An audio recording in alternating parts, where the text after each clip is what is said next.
Story time audio ബുക്സിലേക്ക് എല്ലാവർക്കും സ്വാഗതം. CV നിർമ്മലയുടെ സമയതീരം തുടരുന്നു. അധ്യായം 3. കാർ തിരിഞ്ഞു പോകുമ്പോൾ വിനയൻ അവളുടെ നേർക്ക് കൈപ്പത്തി ഉയർത്തി കാട്ടി. കൊച്ചു സാറിനെ സമ്മതിച്ചു കേട്ടോ, ബാലൻ അഭിനന്ദിച്ചു. എന്താ ബാല? അല്ല, എത്ര പെട്ടെന്നാ കമ്പനി ആയത്? എന്ത് കമ്പനി? ആരുമായിട്ട്? ആ പെണ്ണുമായിട്ട്.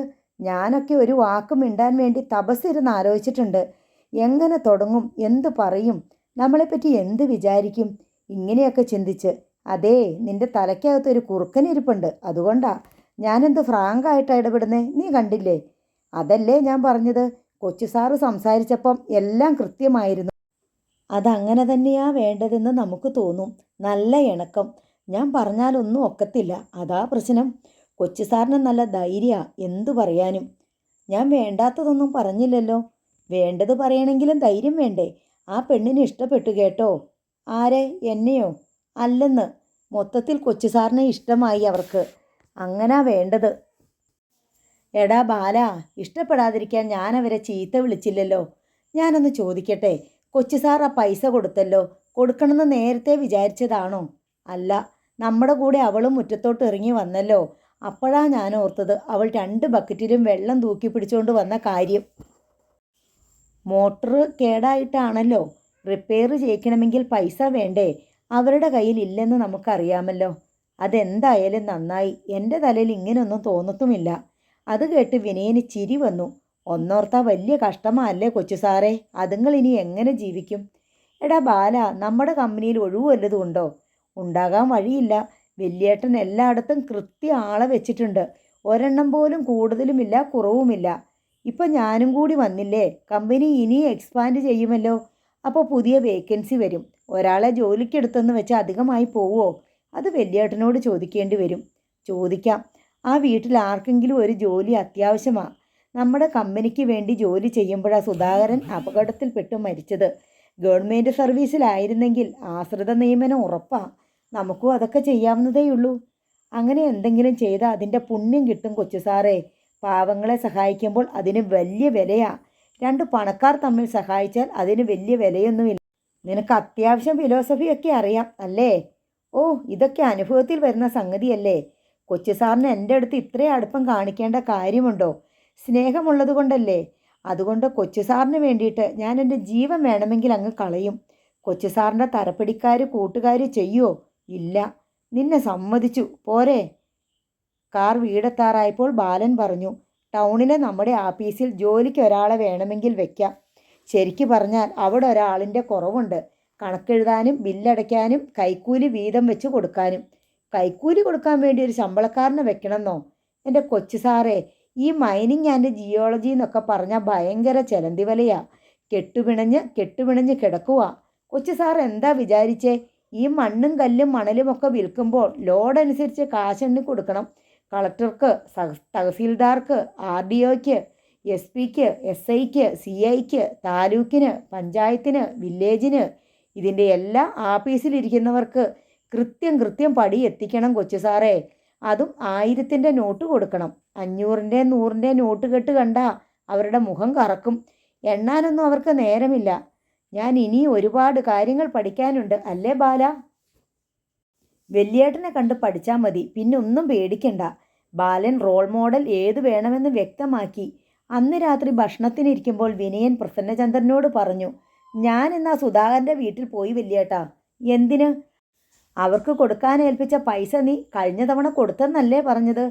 ആ സുധാകരൻ്റെ ബിലോങ്ങിങ്സ് എന്തൊക്കെയാ നമ്മുടെ കമ്പനിയിലുണ്ടായിരുന്നു, അത് കൊടുക്കാൻ വേണ്ടി. അത് നീ കൊണ്ടുപോയി കൊടുത്തോ? ബാലനെ അയച്ചാൽ പോരായിരുന്നോ? അതിൻ്റെ പോലും ആവശ്യമില്ല. അവരോട് വന്ന് എടുത്തോണ്ട് പോകാൻ പറഞ്ഞാൽ മതി. ബാലൻ്റെ കയ്യിലാ കൊടുത്തയച്ചത്. കൂടാതെ ഞാനും പോയിന്നേ ഉള്ളൂ. അത് കൊടുക്കാൻ വേണ്ടി അവിടം വരെ കാർ ഓടിച്ചു പോയോ? എടാ, അതിനു വേണ്ടി കത്തിച്ച പെട്രോളിൻ്റെ വിലയുണ്ടോ അവിടെ കൊണ്ടു കൊടുത്ത സാധനങ്ങൾക്ക്? നമുക്കല്ലേ വിലയില്ലാത്തത്, അവർക്ക് അതൊക്കെ വില പിടിച്ചതായിരിക്കും. അത് പോട്ടെ. പ്രസന്നചന്ദ്രൻ ചോറുണ്ണുന്നതിൽ ശ്രദ്ധയൂന്നി. വലിയേട്ടാ, ഇന്നാണ് ഞാൻ ആ വീട്ടുകാരെ അവരുടെ അവസ്ഥയെ മനസ്സിലാക്കിയത്. സുധാകരൻ പോയതോടെ ആ കുടുംബം പട്ടിണിയിലാ. ഒരു വീട് മാത്രമുണ്ട്, അതും കടത്തിലാണത്രേ. ആർക്കും ജോലിയില്ല, വരുമാനമില്ല, ഒന്നുമില്ല. വിനയം പറഞ്ഞു, അതങ്ങനെയാ. കുടുംബനാഥൻ മരിച്ചു എന്ന് വെച്ച് ആ കുടുംബത്തിൽ ശേഷിച്ചവരെല്ലാം പട്ടിണി കിടന്ന് ചത്തുപോയ ചരിത്രം ഞാൻ കേട്ടിട്ടില്ല. പ്രസന്നചന്ദ്രൻ തൻ്റെ കാഴ്ചപ്പാട് വ്യക്തമാക്കി. ആ വീട്ടിലെ ആർക്കെങ്കിലും ഒരു തൊഴിൽ കൊടുത്താൽ അതൊരു വലിയ സഹായമല്ലേ വല്യേട്ടാ? നമ്മുടെ കമ്പനിയിൽ തന്നെ എന്തെങ്കിലും ഒരു ജോലി. സുധാകരൻ ഒരു ഡ്രൈവർ അല്ലായിരുന്നോ? ആ ജോലിക്ക് പാകത്തിന് ആരെങ്കിലും ഉണ്ടോ അവിടെ? ഉണ്ടെങ്കിൽ കൊടുത്തേക്കാം. ഡ്രൈവർ ജോലിക്ക് പറ്റിയ ആരുമില്ല വല്യേട്ടാ. ചെറിയ കുട്ടികളാ, 10ലും 12ലും പഠിക്കുന്നു. ഒരാൾ ബികോം കഴിഞ്ഞ് നിൽക്കുന്നു. പിന്നെ നമ്മൾ എന്ത് ചെയ്യാനാ? ആ ബികോം കഴിഞ്ഞ കുട്ടിക്ക് എന്തെങ്കിലും ജോലി കൊടുക്കാൻ പറ്റില്ലേ? ഡ്രൈവിംഗ് അറിയോ അയാൾക്ക്? അതൊരു പെൺകുട്ടിയാ.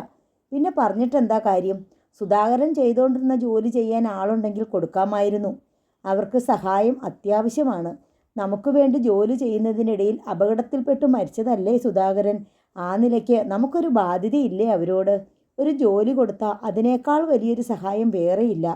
നോക്കു വിനിയ, നീ ഇങ്ങനത്തെ പാരകളൊന്നും വലിച്ചുകൊണ്ട് വരരുത്. നിനക്ക് പണ്ടൊരു സംഭവം ഉണ്ടായിരുന്നു. പോലിരിക്കുന്ന ഒരു കാന്തം ചരടിൽ കെട്ടിവലിച്ചുകൊണ്ട് മുറ്റത്തും തൊടിയിലും നടക്കും. എന്നിട്ട് അതുമായിട്ട് വീട്ടിലോട്ട് കയറി വരും. ഒരു 150 കൂട്ടം സാധനങ്ങളുണ്ടാവും കാന്തത്തിൽ പറ്റിപ്പിടിച്ച്. ഒടിഞ്ഞ ബ്ലേഡ്, മുള്ളാണി, പിരിയാണി, തുരുമ്പിച്ച സൂചി, പാട്ടക്കഷ്ണം, തകിട്, സ്പൂൺ, പാത്രത്തിൻ്റെ കൊളുത്ത്, വിജാഗിരി, മുട്ടുസൂചി, സേഫ്റ്റി പിന്ന്, സ്ലൈഡ്, പിന്നെ കുറേ ഇരുമ്പയിരും. അതൊക്കെ അവിടെങ്ങാനും കിടന്നോട്ടെ. നീ എന്തിനാ അതിൻ്റെ പുറകെ പോണേ? 25,000 രൂപ കൊടുത്തപ്പോൾ നമ്മുടെ ഉത്തരവാദിത്തം തീർന്നോ? പിന്നല്ലാതെ. ഞാൻ ഓർത്തു നമുക്ക് എന്തെങ്കിലും കടമയുണ്ടെന്ന്. ഞാൻ അവരോട് ശ്രമിച്ചു നോക്കാമെന്ന് പറയുകയും ചെയ്തു. നീ എന്തിനാ വേണ്ടാത്ത കാര്യത്തിനൊക്കെ പോണേ? നമുക്കൊരു അന്തസ്സില്ലേ? ആ ലെവലിൽ നിന്ന് താഴെ പോകരുത്. സോറി വല്യേട്ടാ, ഞാൻ വേറെ എവിടെയെങ്കിലും ശ്രമിക്കാം. എൻ്റെ ചില കൂട്ടുകാരൊക്കെയുണ്ട്.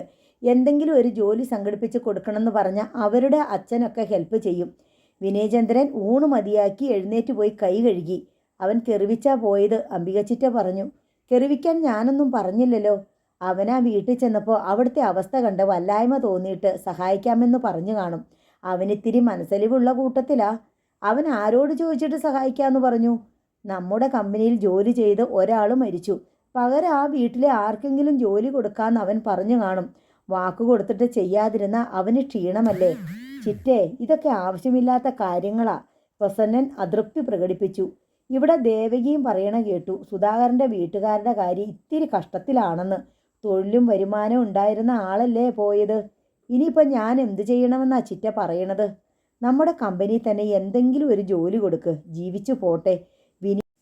വിനയൻ വേറെ ആരുടെയെങ്കിലും കാല് പിടിച്ചൊരു ജോലി വാങ്ങിക്കൊടുത്താൽ ആർക്കാ അതിൻ്റെ ക്ഷീണം? നിനക്ക് തന്നെ. നിന്നോടുള്ള പരിഭവം അതിൻ്റെ മനസ്സിൽ നിന്ന് മായുകയുമില്ല. പിറ്റേ ദിവസം രാവിലെ പ്രസന്നചന്ദ്രൻ അനുജനെ വിളിപ്പിച്ചു. നീ ആർക്കാ ജോലി കൊടുക്കാമെന്ന് പറഞ്ഞത്? അങ്ങനെ തെളിച്ചൊന്നും പറഞ്ഞില്ല വല്യേട്ടാ. ആ വീട്ടിൽ ബികോം പഠിച്ച കുട്ടിയുണ്ടത്രേ. നമ്മുടെ ടൗണിലെ ഓഫീസിൽ ഒരാളെ ആവശ്യമുണ്ടല്ലോ എന്ന് വിചാരിച്ചു പോയി ഞാൻ. എന്നാര് പറഞ്ഞു നിന്നോട്? അവിടെ ഒരാൾ വേണ്ടേ നമുക്ക് അക്കൗണ്ട് സെക്ഷനിൽ? നീ വാക്ക് കൊടുത്തെങ്കിൽ അത് തെറ്റിക്കണ്ട. വേണ്ട വല്യേട്ടാ, ഞാൻ വേറെ എവിടെയെങ്കിലും. ഒരിടത്തും നിന്റെ വില കളയാതിരിക്കാൻ വേണ്ടിയാ, പ്രസന്നചന്ദ്രൻ പറഞ്ഞു. അന്ന് ഉച്ചതിരിഞ്ഞ് വിനയൻ ബാലനെയും കൂട്ടി സുധാകരൻ്റെ വീട്ടിലെത്തി. വരാന്തിയിൽ കിടന്ന തയ്യൽ മെഷീനിൽ ഒരു നൈറ്റിയുടെ തുന്നലിളകിയത് തയ്ച്ചുകൊണ്ടിരിക്കുകയായിരുന്നു അനുപ്രിയ. വിനയചന്ദ്രൻ്റെ കാറ് വരുന്നത് കണ്ടപ്പോൾ അവൾക്ക് വേവലാതിയായി. അവൾ എഴുന്നേറ്റ് മുറ്റത്തേക്ക് ഇറങ്ങിച്ചെന്നു. വിനയചന്ദ്രനും ബാലന് ഡോർ തുറന്നിറങ്ങുന്നതേയുള്ളൂ. വിനയചന്ദ്രൻ അവളെ കണ്ട് കൈ ഉയർത്തി കാട്ടി. അവർ രണ്ടുപേരും കൂടി നടക്കല്ലുകൾ കയറി വീട്ടുമുറ്റത്തേക്ക് ചെന്നു. Hi Anu, good evening. Good evening sir. ഇതെന്താ ഇങ്ങനൊരു വേഷം? ഇത് +2-ൻ്റെ യൂണിഫോം ആണോ? അതെ, അനു മന്ദഗതിച്ചു. അതിനുശേഷം ശരീരത്തിനും മനസ്സിനും വളർച്ചയൊന്നും ഉണ്ടായിട്ടില്ലേ? ഇതെൻ്റെ അല്ല സാർ, അനിയത്തിയുടെയാ. തുന്നൽ വിട്ടത് തയ്ച്ചിട്ട് ഞാൻ ഇട്ടു നോക്കിയതാ. അനുപ്രിയ പുഞ്ചിരി തൂകി. സാർ കയറിയിരിക്കണം, ഞാൻ അമ്മയെ വിളിക്കാം. ജാനമ്മയോ? അതാരാ? ഞാൻ അമ്മയെ വിളിക്കാമെന്നാ പറഞ്ഞത്. അവൻ കുസൃതി പറഞ്ഞതാണെന്ന് അടുത്ത ക്ഷണം അവൾക്ക് മനസ്സിലായി. അവൾ കയറിയിരിക്കാൻ ക്ഷണിച്ചിട്ട് അകത്തേക്ക് പോയി. വിനയചന്ദ്രനും ബാലനും മുറ്റത്ത് തന്നെ നിന്നു. അനുപ്രിയ അമ്മയെ വിളിച്ചുകൊണ്ട് വന്നു. അയ്യോ, എന്താ ഇങ്ങോട്ട് കയറിയിരിക്കാത്തേ? വിലാസിനി ചോദിച്ചു. ഇരുന്നാൽ നിങ്ങൾ ചായ തരും. ചായയുടെ കൂടെ മറ്റെന്തെങ്കിലും തരാനില്ലല്ലോ എന്നോർത്ത് വല്ലായ്മ തോന്നും. ഇതാണെങ്കിൽ ഒരു പ്രശ്നവുമില്ല. വന്ന കാര്യം പറയുക, പോവുക, സംഗതി കഴിയുമല്ലോ. അനുപ്രിയ അമ്മയുടെ പുറകിൽ നിന്ന് വിനയചന്ദ്രനെ തന്നെ നോക്കി. അനുപ്രിയയ്ക്ക് ഞങ്ങളുടെ കമ്പനിയിൽ ഒരു ജോലി തരാൻ തീരുമാനിച്ചിട്ടുണ്ട്. ഒറവയ്ക്കലെ ക്രഷർ കമ്പനിയിലല്ല, ടൗണിൽ പാലത്തിനക്കരെ ഞങ്ങൾക്കൊരു ഓഫീസുണ്ട്. അവിടെ അക്കൗണ്ട്സ് ഒക്കെ കൈകാര്യം ചെയ്യുന്ന ജോലിയായിരിക്കും. എൻ്റെ ഈശ്വര, സത്യമാണോ ഇത്? വിലാസിനി നെഞ്ചത്ത് കൈവച്ച് മുകളിലേക്ക് നോക്കി. അനു, ഇങ്ങു വാ, വിനയൻ വിളിച്ചു. അവൾ മുറ്റത്തേക്ക് ഇറങ്ങിച്ചെന്നു. ജോലി തരാമെന്ന് ഞാൻ പറഞ്ഞു, അത് സ്വീകരിക്കാൻ മനസ്സാണോ എന്ന് ചോദിച്ചില്ല. 100 മനസ്സാണ് സാർ. ഇതുപോലൊരു ഭാഗ്യം എനിക്ക് കിട്ടാനുണ്ടോ? അനുപ്രിയയുടെ കണ്ണ് നിറഞ്ഞു തുളുമ്പി. നിനക്ക് കമ്പ്യൂട്ടർ അറിയാമല്ലോ അല്ലേ? അറിയാം. അമ്മയെയും കൂട്ടി അനു സൗകര്യമുള്ള ഒരു ദിവസം നോക്കി ക്രഷർ യൂണിറ്റിൻ്റെ ഓഫീസിൽ വാ. ഞാനല്ല ജോലി തരുന്നത്, വെല്യേട്ടനാ. വെല്യേട്ടനെ കാണണം. വെല്യേട്ടൻ്റെ ഒരു ഇൻ്റർവ്യൂ ഉണ്ടായെന്നിരിക്കും. അതെല്ലാം ഫോർമൽ പ്രൊസീജിയറായിട്ട് കണ്ടാൽ മതി. അനുപ്രിയ യൂണിഫോം ഷർട്ടിൻ്റെ കോളർ ഉയർത്തി നിറകണ്ണുകൾ ഒപ്പി. സന്തോഷമായോ? വിനയൻ ചോദിച്ചു. വിതുമ്പിക്കൊണ്ട് അവൾ തലയാട്ടി.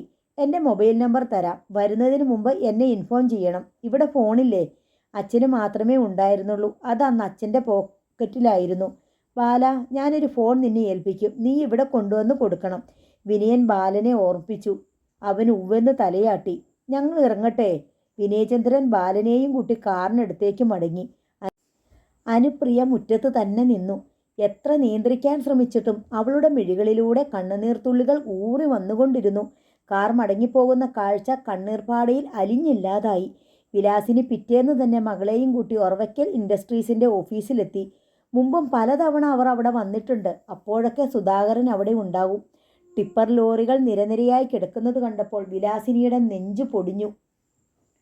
തൻ്റെ ഭർത്താവ് അതിലേതോ ഒരു ടിപ്പർ ലോറിയിലുണ്ടെന്ന ഒരു മിഥ്യാബോധം അവരെ വേദനിപ്പിച്ചു.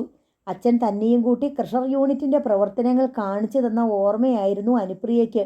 സുധാകരനെയും വിലാസിനിയെയും പരിചയമുള്ള ചില ജോലിക്കാർ അവരുടെ അടുത്ത് വന്ന് സംസാരിച്ചു. 11 മണിക്ക് ബാലൻ വന്ന് വിലാസിനിയെയും മകളെയും വിളിച്ച് ഓഫീസിലേക്ക് കൊണ്ടുപോയി. മാനേജിംഗ് ഡയറക്ടറുടെ ക്യാബിനിൽ പ്രസന്നചന്ദ്രനും വിനയചന്ദ്രനും കാത്തിരിപ്പുണ്ടായിരുന്നു. അമ്മയും മകളും അവരുടെ മുന്നിൽ വിരണ്ടു നിന്നു. പ്രസന്നചന്ദ്രൻ അനുപ്രിയയെ അടിമുടി നോക്കി. എന്നിട്ട് ഒന്നും മിണ്ടാതെ തല കുലുക്കി. നിനക്ക് എന്തെങ്കിലും ചോദിക്കാനുണ്ടെങ്കിൽ ചോദിച്ചോ, അയാൾ അനുജനോട് പറഞ്ഞു. വിനയൻ പ്രസന്നചന്ദ്രന് ഉത്തരം കിട്ടേണ്ടതായ ചില ചോദ്യങ്ങൾ മാത്രം ചോദിച്ചു.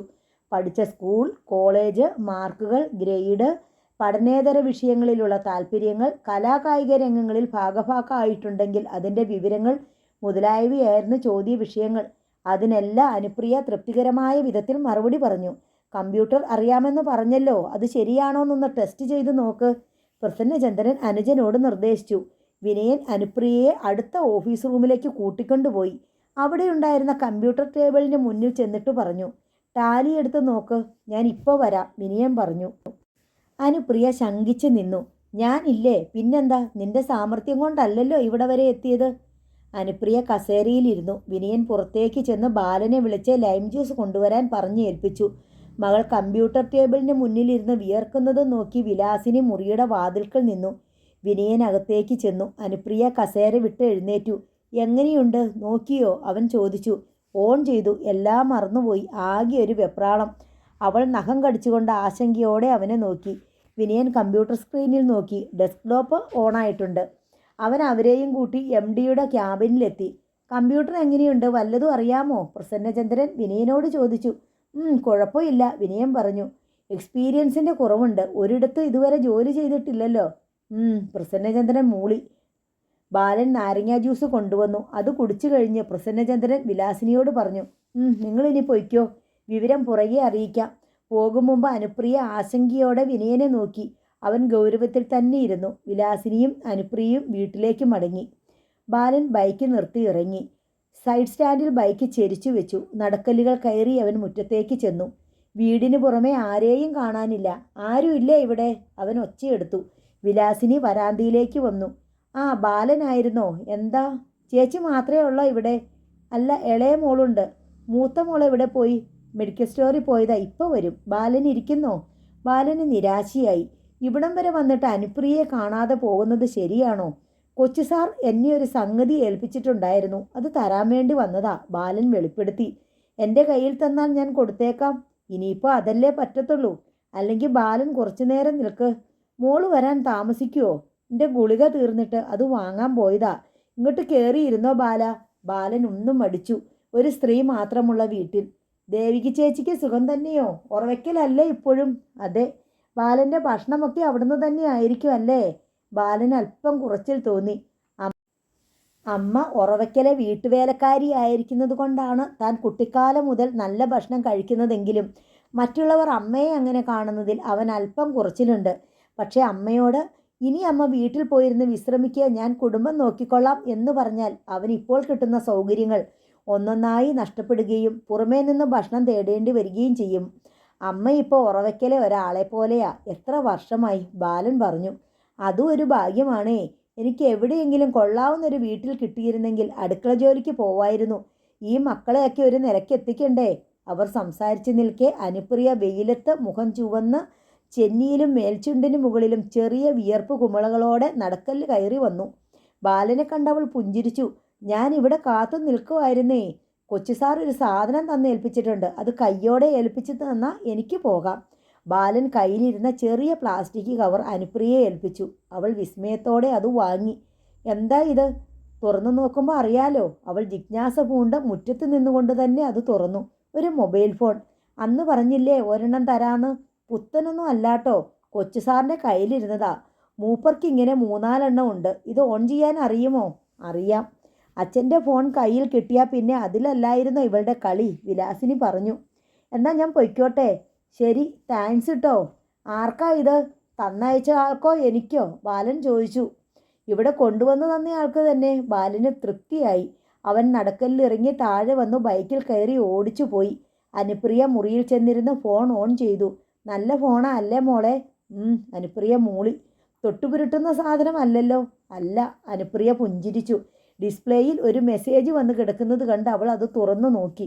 Congratulations, you are selected. താഴെ വിനയചന്ദ്രൻ എന്ന പേരും. അനുപ്രിയ കണ്ണു മിഴിച്ചിരുന്നു.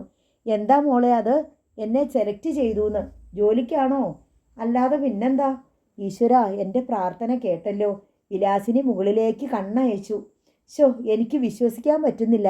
എനിക്കൊരു നിശ്ചയം ഇല്ലായിരുന്നു എടുക്കോ ഇല്ലയോ എന്ന്. കമ്പ്യൂട്ടർ നോക്കിയിട്ട് എന്നെക്കൊണ്ട് പറ്റിയില്ലല്ലോ. ആ കൊച്ചു സാറായതുകൊണ്ടാ. പ്രസന്നൻ മുതലാളിയാണെങ്കിൽ ജോലി ഒന്നും തരത്തില്ല. നമുക്ക് ചോദിക്കാനും വയ്യല്ലോ. ആ ജോലിയൊക്കെ ചെയ്യാൻ നിനക്കറിയുമോ? കമ്പ്യൂട്ടറിൻ്റെ കാര്യത്തിലാ സംശയം. ഏതെങ്കിലും ഇൻസ്റ്റിറ്റ്യൂട്ടിൽ 2 ദിവസം പോയി ചെയ്തു നോക്കാം അല്ലേ അമ്മേ? കിട്ടിയ ജോലി കളയരുത്. ഞാൻ അല്ലാതെ എന്തു പറയാനാ? അനുപ്രിയ ഫോണിലെ കോണ്ടാക്ട് ലിസ്റ്റ് നോക്കി. അതിൽ കുറേ ഫോൺ നമ്പറുകൾ അവൾ കണ്ടു. അതേതാ ഈ നമ്പറൊക്കെ? വിലാസിന് ചോദിച്ചു. ആവശ്യമില്ലാത്തതാണെങ്കിൽ മായ്ച്ചു കളഞ്ഞേക്ക്. ഇതെല്ലാം അത്യാവശ്യമുള്ള നമ്പറുകളാ.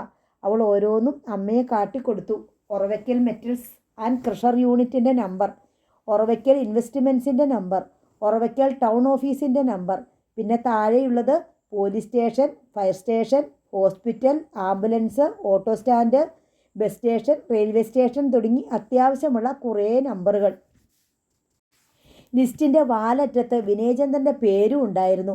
അതോടൊപ്പം 3 നമ്പറുകളും. അതിലൊന്ന് ലാൻഡ് ഫോൺ നമ്പറാണ്. മറ്റ് 2 മൊബൈൽ നമ്പറുകളും.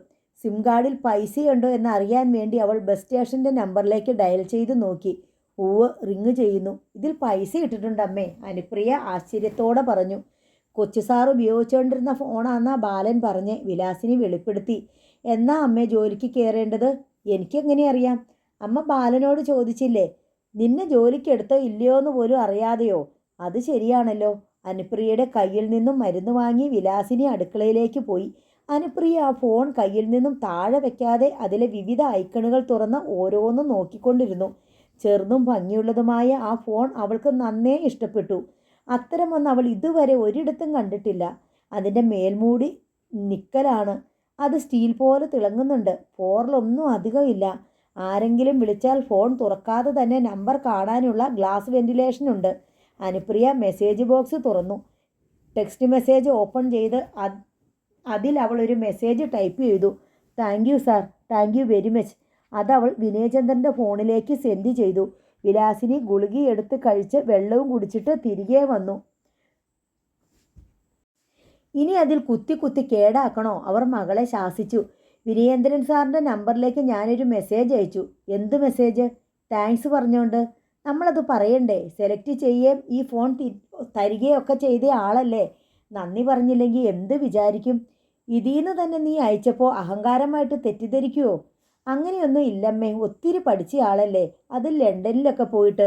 അവിടൊക്കെ നമ്മൾ എന്തിനും താങ്ക്സ് പറയണം. ഇല്ലെങ്കിലേ അഹങ്കാരം. മകൾ പഠിച്ചവളാണ്. ലോകത്തെക്കുറിച്ച് സാമാന്യ ജ്ഞാനവുമുണ്ട്. സ്കൂളിലും കോളേജിലും പഠിച്ചതിനേക്കാൾ അധികം വായിച്ച് മനസ്സിലാക്കിയവളാണ്. അതിനാൽ അവൾ പറയുന്നതിൽ കഴമ്പുണ്ടെന്ന് വിലാസിനി വിശ്വസിക്കുന്നു. അമ്മ പോയി കഴിഞ്ഞപ്പോൾ അനുപ്രിയ വീണ്ടും ഫോണെടുത്ത് അതിലെ നമ്പറുകൾ നോക്കി. ആ ഫോണിലുണ്ടായിരുന്ന എല്ലാം കളഞ്ഞിട്ട് ഫോർമാറ്റ് ചെയ്ത് പുതിയ നമ്പറുകൾ അതിൽ കയറ്റിയതാണെന്ന് അവൾക്ക് മനസ്സിലായി. ശരിക്കും അതിൻ്റെ ആവശ്യമൊന്നുമില്ല. ഫോണിലെ നമ്പറുകളും മെസ്സേജുകളും ഫോട്ടോ, വീഡിയോ എന്നിവയും മാറ്റിയിട്ട് സിം കാർഡ് പോലും ഇല്ലാതെ തന്നാൽ മതി. എന്നാൽ അങ്ങനെയല്ല ചെയ്തിരിക്കുന്നത്. അവശ്യ സർവീസുകളുടേതായ എല്ലാ നമ്പറുകളും, ഗ്യാസ് ഏജൻസിയുടെ നമ്പർ പോലും ഉണ്ട്. അച്ഛനില്ലാത്ത വീടാണല്ലോ എന്ന് വിചാരിച്ചിട്ടായിരിക്കും. ഗാലറി ചെക്ക് ചെയ്തപ്പോൾ ഒരു മെമ്മറി കാർഡ് അതിൽ കിടപ്പുണ്ടെന്ന് അവൾ കണ്ടെത്തി. അവൾ മെമ്മറി കാർഡ് തുറന്നു. പാട്ടുകളാണ്. അതുതന്നെ പല ഫോൾഡറുകളിൽ. മലയാളം, തമിഴ്, ഹിന്ദി, ഇംഗ്ലീഷ്. അനുപ്രിയ മലയാളം ഫോൾഡർ തുറന്നു നോക്കി. അതിൽ തന്നെ old, gold, new, melody, devotional എന്നിങ്ങനെ തരംതിരിച്ചിരിക്കുന്നു. മലയാളത്തിൻ്റെ എല്ലാ ഫോൾഡറിലും ആദ്യത്തെ കീർത്തനം ശ്രീ വെങ്കടേശ്വര സുപ്രഭാതമാണ്. എന്തുമാത്രം പാട്ടുകളാണ്! അനുപ്രിയ ആശ്ചര്യസ്തബ്ധയായി ഫോൺ നോക്കിയിരുന്നു. തനിക്ക് പാട്ടുകൾ വളരെ ഇഷ്ടമാണെന്ന് അറിഞ്ഞിട്ട് ഇട്ടു തന്നതാണോ?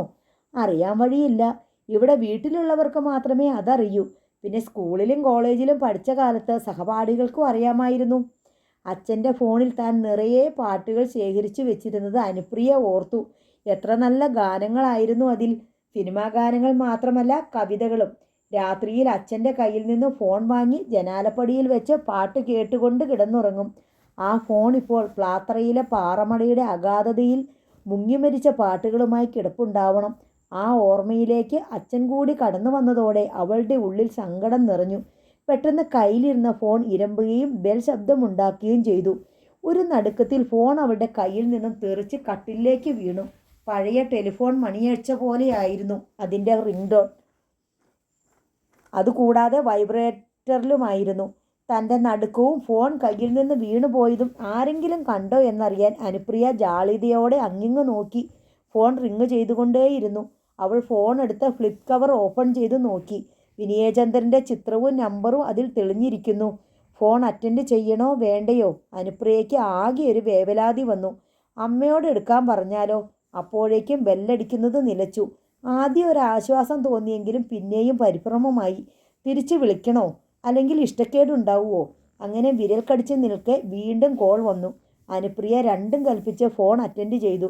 Hello hello. ആദ്യം വിളിച്ചപ്പോൾ എടുത്തില്ലല്ലോ. അത് പിന്നെ ഞാൻ ഫോൺ അനുപ്രിയ വിക്കി. എടുക്കണോ വേണ്ടയോ എന്ന് ആലോചിച്ച് വന്നപ്പോഴേക്കും കട്ടായി അല്ലേ? ഷോ എന്ന് മനസ്സിൽ പറഞ്ഞ് അവൾ തൻ്റെ തലയ്ക്ക് ചെറുതായി 4-5 അടിയടിച്ചു. താങ്ക്സ് അയച്ചത് കണ്ടു. അയക്കുമെന്ന് ഞാൻ പ്രതീക്ഷിച്ചു. ഒരാൾ ആഗ്രഹിക്കുന്നത് പോലെ മറ്റൊരാൾക്ക് ചെയ്യാൻ കഴിയുന്നതാണ് ഏറ്റവും വലിയ കാര്യം. എന്താണ് പറയേണ്ടത്? ദൈവമേ, ഒന്നും വരുന്നില്ലല്ലോ. അവൾ മുടി പിടിച്ച് വലിച്ചു നോക്കി. രക്ഷയില്ല. ഫോൺ ഇഷ്ടപ്പെട്ടോ? ആ, നല്ല ഭംഗിയുണ്ട്. നല്ല ഫോണാ. ബാറ്ററി ബാക്കപ്പ് നല്ല പോലുണ്ട്. കുറേ സോങ്സ് ഇട്ടിട്ടുണ്ട് മെമ്മറി കാർഡിൽ. അത് ഇഷ്ടമാണോ? പാട്ട് ഇഷ്ടമാണ് എനിക്ക്. അച്ഛൻ്റെ മൊബൈലിൽ ഞാൻ കുറേ പാട്ടിട്ടിട്ടുണ്ടായിരുന്നു. അപ്പം എന്നാണ് ജോയിൻ ചെയ്യുക? അതൊന്നും അറിയില്ല. ഇങ്ങോട്ട് പറയാതെ എങ്ങനെയാ? നല്ലൊരു ദിവസം നോക്കി അമ്മയും മോളും കൂടി ഓഫീസിലേക്ക് വാ. നാളെ ആയാലും കുഴപ്പമില്ല. അയ്യോ, നാളെ വേണ്ട. എനിക്ക് കമ്പ്യൂട്ടർ എവിടെയെങ്കിലും പോയി ഒന്ന് നോക്കണം. നിനക്ക് കമ്പ്യൂട്ടർ ഒട്ടും അറിയില്ല അല്ലേ? അല്ലാട്ടോ, എനിക്കറിയാം. ഞാൻ പഠിച്ചതാ. Okay okay. ഏതായാലും വേറെങ്ങും പോകണ്ട. 2-3 ദിവസം കൊണ്ടൊന്നും ആരും നിന്നെ പഠിപ്പിച്ച് വിടില്ല. നേരെ ഓഫീസിലേക്ക് വാ. അവിടെയുള്ള കമ്പ്യൂട്ടറിൽ ചെയ്ത് പഠിക്കാം. അവൾ മൂളി. ശമ്പളം എത്രയാണ് വേണ്ടത്? എന്തെങ്കിലും ഐഡിയ ഉണ്ടോ അതേപ്പറ്റി? എനിക്കറിഞ്ഞുകൂടാ. അതെല്ലാം നിശ്ചയിക്കേണ്ടത് സാറല്ലേ. എന്നാലും ഒരു എക്സ്പെക്റ്റേഷൻ ഇല്ലേ? പഠിപ്പിനും ജോലിക്കും സ്വന്തം ആവശ്യങ്ങൾക്കും അനുസരിച്ച് ഒരു ഏകദേശ സങ്കല്പം. ഞാനതൊന്നും ആലോചിച്ചിട്ട് പോലുമില്ല. അമ്മയോട് ചോദിക്കാം. നല്ല കക്ഷിയാ. ജോലി വേണം. ചെയ്യാൻ റെഡിയാ. ശമ്പളം കിട്ടുമോ ഇല്ലയോ? അതോ ചായയും പരിപ്പുവടയും തന്ന് കണക്ക് തീർക്കോ എന്നൊന്നും അറിയണ്ട. ഇവിടെ ഓരോരുത്തർ കിട്ടേണ്ട ശമ്പളം എത്രയെന്ന് പഠിച്ചുകൊണ്ടിരിക്കുമ്പോഴേ കണക്ക് കൂട്ടി വെച്ചിരിക്കുക. ഇനിയിപ്പോൾ എന്തായാലും അമ്മയോട് ചോദിക്കണ്ട. എനിക്കിഷ്ടമുള്ളത് എത്രയെന്ന് വെച്ചാൽ ഞാനങ്ങ് തരാം. പക്ഷെ പോരാന്ന് പറയരുത്. ഇല്ല.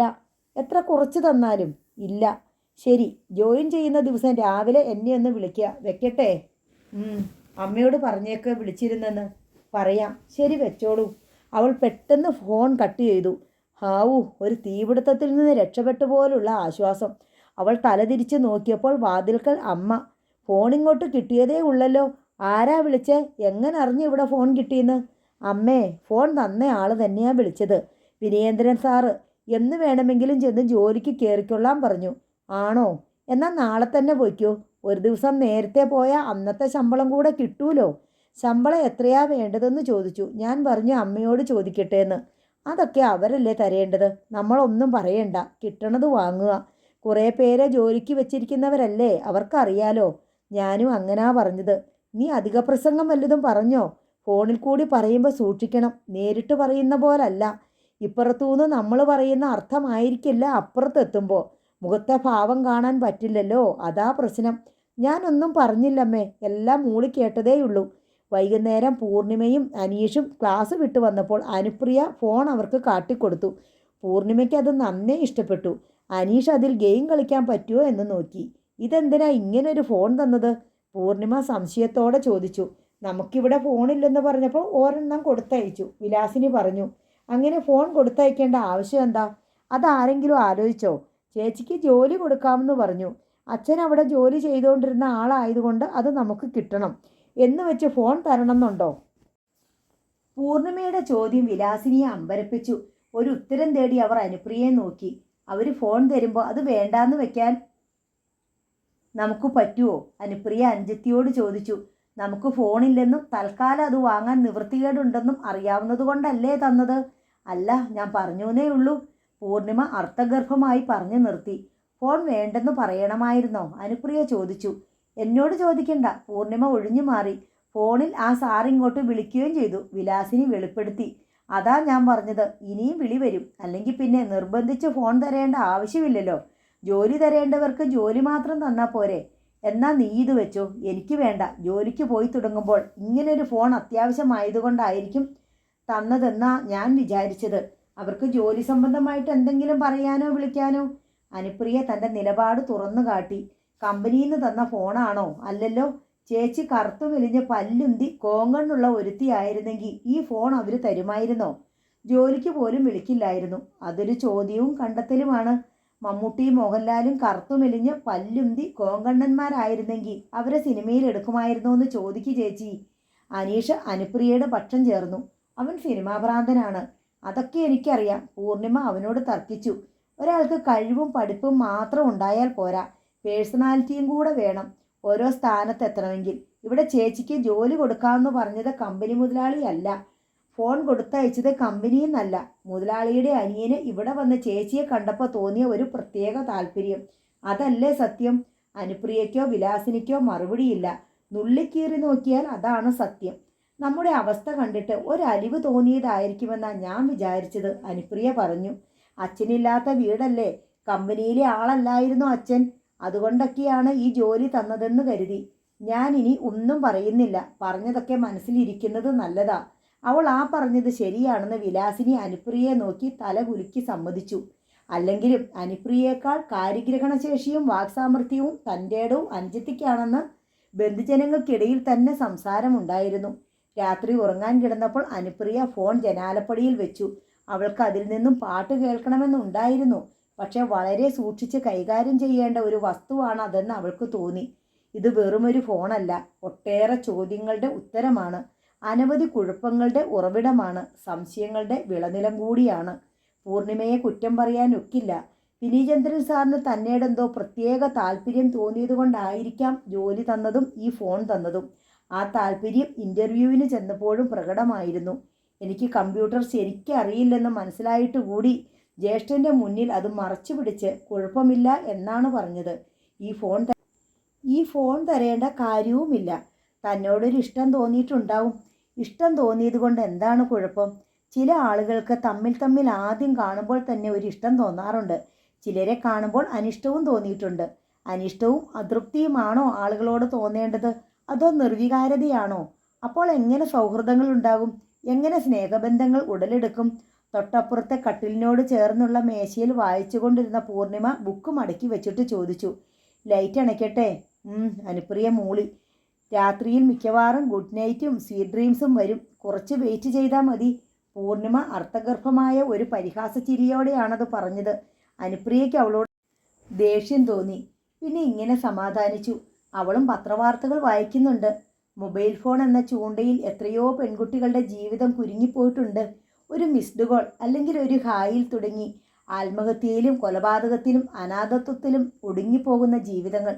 അനുപ്രിയ ആ ഫോണിന് നേർക്ക് നോക്കിക്കൊണ്ട് ചെരിഞ്ഞു കിടന്നു. ഒരു കാര്യം അവൾ ഓർമ്മിച്ചുകൊണ്ടേയിരുന്നു. തന്നോട് ഇഷ്ടമുള്ള ഒരാൾ അതിനുള്ളിൽ ഇരിപ്പുണ്ട്. അത് കൗതുകമായിരിക്കാം, സൗഹൃദമായിരിക്കാം, പ്രേമമായി രൂപാന്തരപ്പെടാം, വെറും കാമം മാത്രവുമായിരിക്കാം. വേണ്ടതെല്ലാം സ്വീകരിക്കാം, വേണ്ടാത്തതെല്ലാം തിരസ്കരിക്കാം. അതിരുകൾ നിർണയിക്കാനും അളന്നെടുക്കാനുമുള്ള സ്വാതന്ത്ര്യവും അധികാരവും തൻ്റേതാണ്. തൻ്റെ മേൽ ആരോ വീഴാൻ പോകുന്നു എന്നൊരു അർത്ഥബോധത്തിലാണ് അനുപ്രിയ കണ്ണു തുറന്നത്. ഉടലിന് മീതെ ആരോ കുനിഞ്ഞു നിൽക്കുന്നത് കാണുകയും ചെയ്തു. അത് പൂർണിമയാണെന്ന് മനസ്സിലാക്കാൻ അല്പസമയമെടുത്തു. ഏതോ സ്വപ്നത്തിലായിരുന്നു താനെന്ന് അവൾക്ക് തോന്നി. അവ്യക്തമായ ചില രൂപങ്ങൾ ഓർമ്മയിൽ തങ്ങി നിൽക്കുന്നുണ്ട്. അത് ആരുടേതാണെന്ന് അവൾ ഓർത്തെടുക്കാൻ ശ്രമിക്കവേ മണ്ണിലേക്ക് ജലം വലിച്ചെടുക്കപ്പെട്ടതുപോലെ സ്വപ്നത്തിൻ്റെ സൂക്ഷ്മ കണികകളെല്ലാം അപ്രത്യക്ഷമായി. പൂർണിമ അവളുടെ മീതെ കൂടി കുനിഞ്ഞ് കൈയെത്തിച്ച് ജനൽപ്പടിയിലിരുന്ന ഫോൺ എടുത്തു. അവൾ അത് തുറന്നു പരിശോധിച്ചു. അനുപ്രിയ അവളുടെ മുഖത്തേക്ക് തന്നെ നോക്കി. ഗുഡ് നൈറ്റും സ്വീറ്റ് ഡ്രീംസും ഉണ്ടോ? ഓ, ഇന്നല്ലെങ്കിൽ നാളെ. അവൾ ഫോൺ ജനൽപ്പടിയിൽ വെച്ചിട്ട് പൊയ്ക്കളഞ്ഞു. അനുപ്രിയ ജനൽപ്പടിയിലിരുന്ന ഫോണിനെ നോക്കി പുഞ്ചിരിച്ചു. അവൾ തോറ്റു. താങ്ക്സ്, അനുപ്രിയ അതിനോട് പതിയെ പറഞ്ഞു. അമ്പലത്തിലേക്ക് നടക്കുമ്പോൾ പൂർണിമ വേഗം നടക്കൂ ചേച്ചി എന്ന് പറഞ്ഞ് ബഹളം കൂട്ടിക്കൊണ്ടിരുന്നു. ചേച്ചിക്ക് അന്നനട നടന്നാൽ മതി. എനിക്കിനി വീട്ടിൽ ചെന്നിട്ട് വല്ലതും കഴിച്ച് ക്ലാസ്സിൽ പോകേണ്ടതാ. ഇത് ആരെ കാണിക്കാനാ ഈ ക്യാറ്റ് വാക്ക്? നിന്റെ അസൂയയ്ക്ക് എൻ്റെ കയ്യിൽ മരുന്നില്ല. ഞാൻ എന്തു ചെയ്യാനാ? പിന്നെ അസൂയ എന്ന് വെച്ചാൽ വിശ്വസുന്ദരിയല്ലേ? പൂർണിമയ്ക്ക് അനുപ്രിയയോടുള്ള അസൂയയും കുശുമ്പും മിക്കപ്പോഴും സ്പഷ്ടമായിരുന്നു. അനുപ്രിയ അച്ഛൻ്റെ ചായയാണെന്ന് വിലാസിനി എപ്പോഴും പറയും. അച്ഛൻ സുന്ദരനായിരുന്നുവെന്ന് അനുപ്രിയ ഓർത്തു. പൂർണിമയ്ക്ക് അമ്മച്ചായയാണ് കിട്ടിയത്. ഈ അച്ഛൻ എന്ത് കണ്ടിട്ട് അമ്മയെ കെട്ടാൻ സമ്മതിച്ചത് എന്ന് കുട്ടികൾ അച്ഛൻ്റെയും അമ്മയുടെയും സമക്ഷം ചോദ്യം ഉന്നയിച്ചിട്ടുണ്ട്. അമ്പലത്തിൽ പതിവിലേറെ തിരക്കുണ്ടായിരുന്നു. ആയില്യം തൊഴിലാണ് ഇന്ന്. അനുപ്രിയ പൂർണിമയോടൊപ്പം നിന്ന് തൊഴുതു പ്രാർത്ഥിച്ചു. ഇന്നു മുതൽ ജോലിക്ക് ജോയിൻ ചെയ്യുകയാണ്. എല്ലാം നന്നായി വരണേ. തന്നെയും കുടുംബത്തെയും കാത്തുകൊള്ളണേ. താൻ മൂലം ആർക്കും വേദനയോ ദുഷ്പേരോ നാശനഷ്ടങ്ങളോ ഉണ്ടാവാൻ ഇടവരരുതേ. അച്ഛൻ്റെ ആത്മാവിന് ശാന്തി കിട്ടണമേ. ഇത്രയേ ഉള്ളൂ പ്രാർത്ഥിക്കാൻ. പ്രസാദം വാങ്ങി തിരിച്ചു പോരുമ്പോൾ പൂർണിമ ചോദിച്ചു, ചേച്ചി എന്താ പ്രാർത്ഥിച്ചത്? എല്ലാവരും നന്നായിരിക്കണേന്ന്. അത്രേ ഉള്ളോ? അതിൽ കൂടുതൽ എന്താ വേണ്ടത്? ജോലി എളുപ്പമായിരിക്കണം, നല്ല ശമ്പളം കിട്ടണം, നല്ലൊരാൾ വന്ന് കല്യാണം കഴിക്കണം. ഇതൊന്നും പറഞ്ഞേയില്ല. ഇതൊക്കെ അറിയരുതോ ഭഗവാന്? എന്നും പറയണോ? ചേച്ചി അയാളെ വിളിച്ച് പറഞ്ഞോ ഇന്ന് ജോയിൻ ചെയ്യുകയാണെന്ന്? അയാളോ? അനുപ്രിയ നെറ്റി ചുളിച്ചു. വിനയേന്ദ്രൻ സാറ്. നീ ഇങ്ങനെ ബഹുമാനമില്ലാതെ മറ്റുള്ളവരെക്കുറിച്ച് ഇങ്ങനെ പറയല്ലേ. അത് പിന്നെ നിനക്കൊരു ശീലമായി പോകും. അനുപ്രിയ മുന്നറിയിപ്പ് നൽകി. അവൾ വിനയചന്ദ്രനെ വിളിച്ചിട്ടുണ്ടായിരുന്നില്ല. വീട്ടിൽ ചെന്ന് ഉടനെ അവൾ ഫോൺ എടുത്ത് വിനയചന്ദ്രൻ്റെ നമ്പർ ഡയൽ ചെയ്തു. 4 or 5 തവണ റിങ് ചെയ്തപ്പോഴേക്കും ആൾ ലൈനിൽ വന്നു. Hello Anupriya. Hello, good morning. Morning sir. ഞാനിന്ന് ജോയിൻ ചെയ്യാൻ വരുന്നു. അല്ലേ? അതെ. ആര് പറഞ്ഞു? അതിപ്പോൾ ആരും പറഞ്ഞില്ലെങ്കിലും അറിയാമല്ലോ. ഞാൻ എവിടെയാണ് സാർ വരേണ്ടത്? കമ്പനിയിലേക്ക് വന്നാൽ മതി. അവിടുന്ന് പിന്നെ ടൗണിലെ ഓഫീസിലേക്ക് പോകാം. എന്തൊക്കെ കൊണ്ടുവരണം? സർട്ടിഫിക്കറ്റ്സ്? പിന്നെ ഒന്നും കൊണ്ടുവരണ്ട, ഇയാളിങ്ങ് വന്നാൽ മതി. ശരി സാർ. എന്നാൽ ഫോൺ വെച്ചിട്ട് പോയി വല്ലതും കഴിക്കുക. ഉച്ചഭക്ഷണം കൂടി കരുതിക്കോ. ശരി സാർ. കോൾ കട്ട് ചെയ്തിട്ട് അവൾ ആശ്ചര്യത്തോടെ അതിലേക്ക് നോക്കി. എല്ലാം അറിയുന്ന പോലൊരാൾ. രാവിലെ ബ്രേക്ക്ഫാസ്റ്റിനിരിക്കുമ്പോൾ വിനയചന്ദ്രൻ ജ്യേഷ്ഠനോട് ഒരാവശ്യം ഉന്നയിച്ചു. സ്വന്തമായി ഉപയോഗിക്കാൻ ഒരു കാർ വേണം. ഇവിടെ 3 കാറുണ്ടല്ലോ, അതിലേതെങ്കിലും ഉപയോഗിച്ചുകൂടെ? പ്രസന്നചന്ദ്രൻ ചോദിച്ചു. എൻ്റെ കാർ എടുക്കാമല്ലോ. അല്ലെങ്കിൽ അംബിക ചിറ്റിയുടെ കാർ എടുത്തോ. അത് ചെറുതല്ലേ. അത് ഷെവർലെ ബീറ്റല്ലേ. അതിനൊരു ഗേളിഷ് ലുക്കാണ്. വലിയേട്ടൻ്റേത് ഒക്ടോവിയ. അതിനൊരു ഒഫീഷ്യൽ ലുക്കാണ്. ശരി, പജീറ എടുത്തോ. അത് വലിയ വണ്ടിയല്ലേ. എനിക്ക് ചെറുത് മതി. സ്പോർട്ടി കുട്ടി ആയിരിക്കണം. ഒന്നുകിൽ ഡസ്റ്റർ അല്ലെങ്കിൽ ഇക്കോ സ്പോർട്ട് ആയാലും മതി. കാർ ഏതായാലും യാത്രയ്ക്കല്ലേ കൊള്ളൂ. നിനക്ക് ചുമ്മാ കയറി ഇരുന്നാൽ പോരെ. ബാലനല്ലേ ഡ്രൈവ് ചെയ്യുന്നേ? അമ്പിയച്ചിട്ട് ചോദിച്ചു. എനിക്ക് തനിയെ ഡ്രൈവ് ചെയ്യാൻ വേണ്ടിയാ. ഇവിടെ ബാലനുള്ളപ്പോൾ എന്തിനാ തനിയെ? പ്രസന്നചന്ദ്രൻ ചോദിച്ചു. എൻ്റെ ഫ്രണ്ട്സൊക്കെ വരുമ്പോൾ ഞങ്ങൾക്കൊരു പിക്നിക്ക് പോകണമെങ്കിൽ, അല്ലെങ്കിൽ ഊട്ടിയിലോ കോവളത്തോ ഒരു ടൂർ പോകണമെങ്കിൽ, അപ്പോൾ ഡ്രൈവർ ഒരു അധികപ്പറ്റല്ലേ. അവൻ വല്ലയിടത്തും ചുരുണ്ടുകൂടി ഇരുന്നോളും. നിങ്ങൾക്ക് എന്താ തടസ്സം? പ്രസന്നചന്ദ്രൻ ആശ്ചര്യപ്പെട്ടു. ഞങ്ങളുടെ ഫ്രീഡം പോകും വല്യേട്ടാ. ഞങ്ങൾക്ക് വാതുറന്ന് വല്ലതും പറയാൻ പറ്റുമോ? ഓ, നിങ്ങൾ തമ്മിൽ തമ്മിൽ പട്ടി തണ്ടി എന്നൊക്കെ വിളിച്ചാണല്ലോ ബഹുമാനിക്കുക. വായിന്ന് വേറെ വല്ലതും വീഴുമായിരിക്കും. ന്യൂ ജനറേഷൻ അല്ലേ വലിയേട്ടാ? ശരി, നിനക്ക് ഇഷ്ടമുള്ള കാർ ഏതാണെന്ന് വെച്ചാൽ ഇന്ന് തന്നെ ബുക്ക് ചെയ്തോ. പ്രസന്നചന്ദ്രൻ അനുവാദം കൊടുത്തു. താങ്ക്സ് വലിയേട്ടാ, എനിക്ക് റെനോ ഡസ്റ്റർ മതി. കൊച്ചു സാർ പുതിയ കാർ ബുക്ക് ചെയ്യുന്നു എന്ന് കേട്ടപ്പോൾ ബാലൻ അതിരറ്റ് ആഹ്ലാദിച്ചു. ഡസ്റ്റർ ഞാൻ ഇതുവരെ ഓടിച്ചിട്ടില്ല. എനിക്കത് കാണുമ്പോൾ ഒരു കൊതിയാ. കമ്പനി വക വണ്ടികൾ മാറി മാറി ഓടിക്കാൻ കഴിയുന്നത് വലിയ ഭാഗ്യമായിട്ടാണ് ബാലൻ കരുതുന്നത്. ഡസ്റ്റർ നിനക്ക് ഓടിക്കാനുള്ളതല്ല, എനിക്ക് ഓടിക്കാൻ വേണ്ടിയാ. എവിടെ പോയാലും കൊച്ചു സാറിൻ്റെ ഡ്രൈവർ ഞാനല്ലേ, എപ്പോഴും നീയല്ല. എൻ്റെ ഫ്രണ്ട്സൊക്കെ ആയിട്ട് കമ്പനി അടിച്ചു പോകുമ്പോൾ ഞാനായിരിക്കും ഡ്രൈവ് ചെയ്യുക. വേണ്ട കൊച്ചു സാറേ, ഞാനും വരാം. നീ കൂടി വരേണ്ട സ്ഥലത്തേക്ക് തീർച്ചയായിട്ടും നിന്നെ കൊണ്ടുപോകും. കൊച്ചു സാർ അങ്ങനെ പറഞ്ഞെങ്കിലും പുതിയ കാറിൻ്റെ ഡ്രൈവിംഗ് സീറ്റിൽ തനിക്ക് ഇടമുണ്ടായിരിക്കുന്നതല്ല എന്ന് ബാലന് മനസ്സിലായി. എടാ, കൂട്ടുകാർ കമ്പനി അടിച്ചു പൊളിച്ചു പോകുന്ന ഒരു പ്ലഷർ ടീമിൽ ഒരു ഡ്രൈവർ ഉള്ളത് തടസ്സമാണ്. നിനക്ക് തന്നെ തോന്നും വരേണ്ടായിരുന്നെന്ന്. ഞാൻ വെറും ഡ്രൈവർ അല്ലല്ലോ, കൊച്ചു സാറിൻ്റെ ബോഡി ഗാർഡും കൂടിയല്ലേ. ബാലൻ ഒറവയ്ക്കൽ ഇൻഡസ്ട്രീസിൻ്റെ അങ്കണത്തിൽ പജീറോ കൊണ്ടുചെന്ന് നിർത്തി. ഒരു ദിവസം നിന്നെ കൊണ്ടുപോകാം, അപ്പോൾ നിന്റെ പരാതി തീരും. അടുത്തു വിളിച്ചാലും നീ ഞാനില്ലേ എന്ന് പറഞ്ഞ് തലയൂരും. വിനയേന്ദ്രൻ ഡോർ തുറന്നിറങ്ങി. അവൻ ഓഫീസിലേക്ക് കയറിപ്പോയി. വിസിറ്റേഴ്സ് പാർലറിലെ കസേരയിലിരുന്ന് ന്യൂസ് പേപ്പർ നോക്കുകയായിരുന്നു അനുപ്രിയ. വിലാസിനി തോണ്ടിയപ്പോൾ അവൾ മുഖമുയർത്തി നോക്കി. അപ്പോഴാണ് കണ്ടത് വിനയചന്ദ്രൻ സാർ. വിലാസിനി കണ്ടപാടെ എണീറ്റ് കഴിഞ്ഞു. അനുപ്രിയയും പെട്ടെന്ന് എഴുന്നേറ്റു. വിനയചന്ദ്രൻ അവരുടെ സമീപത്തേക്ക് വന്നു. എത്തിയിട്ട് കുറേ നേരമായോ? അവൻ ചോദിച്ചു. അരമണിക്കൂറായി കാണും, അത്രയേ ഉള്ളൂ, വിലാസിനി പറഞ്ഞു.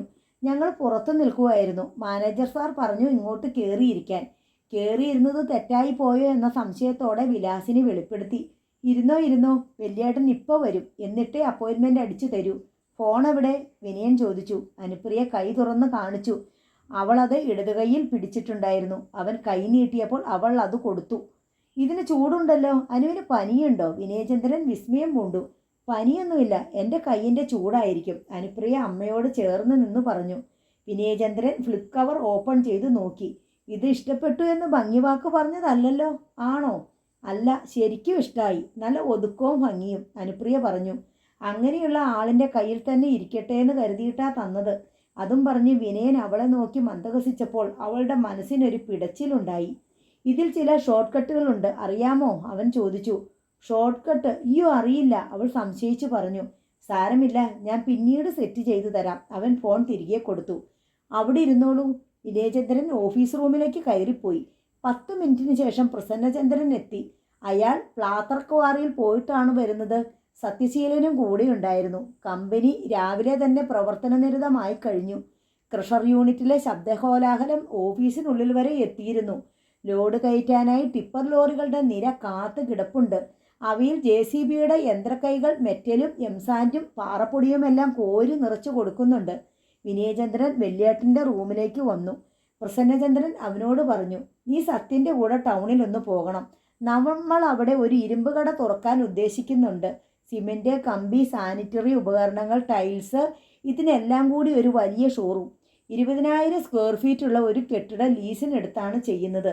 നീ പോയി കാണണം. പാർക്കിംഗ് സൗകര്യങ്ങളുണ്ടോ, ആളുകൾക്ക് വന്നു പോകാൻ എളുപ്പമാണോ എന്നെല്ലാം നോക്കണം. ശരി, പോകാം വലിയേട്ടാ. അതിനു മുമ്പ് ഒരു അപ്പോയിൻമെൻ്റ് ഓർഡർ അടിക്കാൻ സതീഷ് ബാബുവിനോട് പറയണേ. അതെന്താ സംഭവം? സുധാകരൻ്റെ മകൾ വന്നിട്ടുണ്ട് ജോയിൻ ചെയ്യാൻ. ഇന്ന് പറ്റില്ലെന്ന് പറ. അവർക്ക് തോന്നുമ്പോൾ വന്നാൽ മതിയോ? നമ്മളെ മുൻകൂട്ടി ഒന്ന് അറിയിക്കണ്ടേ? ഇന്ന് എന്തെങ്കിലും കുഴപ്പമുണ്ടോ വലിയേട്ടാ? ഇന്ന് എനിക്ക് തിരക്കുള്ള ദിവസമാണ്. അതിനിടയ്ക്ക് അപ്പോയിൻമെൻറ്റ്. അവർ വരുമെന്ന് എന്നെ അറിയിച്ചിട്ടുണ്ടായിരുന്നു. ഞാൻ വന്നോളാനും പറഞ്ഞു. വലിയേട്ടനോട് പറയാൻ വിട്ടുപോയതാ. സാരമില്ല, നാളെ വരാൻ പറയാം അല്ലേ? ആ ശരി. 2 ചുവട് നീങ്ങിയിട്ട് വിനയൻ ശങ്കിച്ചു നിന്നു. എന്താ? ഞാനാ വരാൻ പറഞ്ഞത്, എന്നിട്ട് ഇന്ന് പറ്റില്ല എന്ന് പറയാനൊരു ചമ്മൽ. അവൻ ക്യാബിൻ്റെ വാതിലിന് നേർക്ക് നീങ്ങി. ശരി, അവരോട് വരാൻ പറ. സതീഷ് ബാബുവിനെ വിളിച്ചൊരു അപ്പോയിൻമെൻറ്റ് ഓർഡർ ടൈപ്പ് ചെയ്യാൻ കൂടി പറഞ്ഞേക്ക്. ശരി, താങ്ക്സ് വലിയേട്ടാ. വിനയചന്ദ്രൻ വിസിറ്റേഴ്സിനുള്ള പാർലറിൽ ചെന്ന് അനുപ്രിയയെ വിളിച്ചു. വിലാസിനി എഴുന്നേറ്റപ്പോൾ പറഞ്ഞു, ചേച്ചി അവിടെ ഇരുന്നാൽ മതി. വിനയചന്ദ്രൻ അനുപ്രിയയെ കൂട്ടിക്കൊണ്ട് മാനേജർ സതീഷ് ബാബുവിൻ്റെ ക്യാബിനിലേക്ക് പോയി. സതീഷ് ബാബു, ഇതാണ് സുധാകരൻ്റെ മകൾ. വലിയേട്ടൻ അപ്പോയിൻമെൻറ്റ് ഓർഡർ ടൈപ്പ് ചെയ്യാൻ പറഞ്ഞു. അത്രയും പറഞ്ഞ് വിനയൻ ക്യാബിനിൽ നിന്ന് ഇറങ്ങി. ഇങ്ങനെ ഒരാളെ വെക്കാൻ നീക്കം നടക്കുന്നതായി അറിഞ്ഞു. പക്ഷെ ഇപ്പോഴാണ് ആളെ മനസ്സിലായത്. മുൻപ് ഇവിടെ വന്നിട്ടുണ്ടല്ലോ അല്ലേ? സതീഷ് ബാബു അനുപ്രിയോട് ചോദിച്ചു. ഉവ്വ്, അച്ഛൻ്റെ കൂടെ. ഞാൻ കണ്ടിട്ടുണ്ട്. സുധാകരൻ ഉണ്ടായിരുന്നപ്പോൾ എന്തുകൊണ്ടാണ് ഇവിടെ ജോലിക്ക് ശ്രമിക്കാതിരുന്നത്? സുധാകരനെ റെക്കമെൻഡ് ചെയ്യാമായിരുന്നല്ലോ. എനിക്ക് MBA ചെയ്യാനായിരുന്നു താല്പര്യം. ഹയർ സ്റ്റഡീസിന് പോകാനിരുന്നതാ. ഓ, മനസ്സിലായി. ഇരിക്കൂ. നോവൽ തുടരും.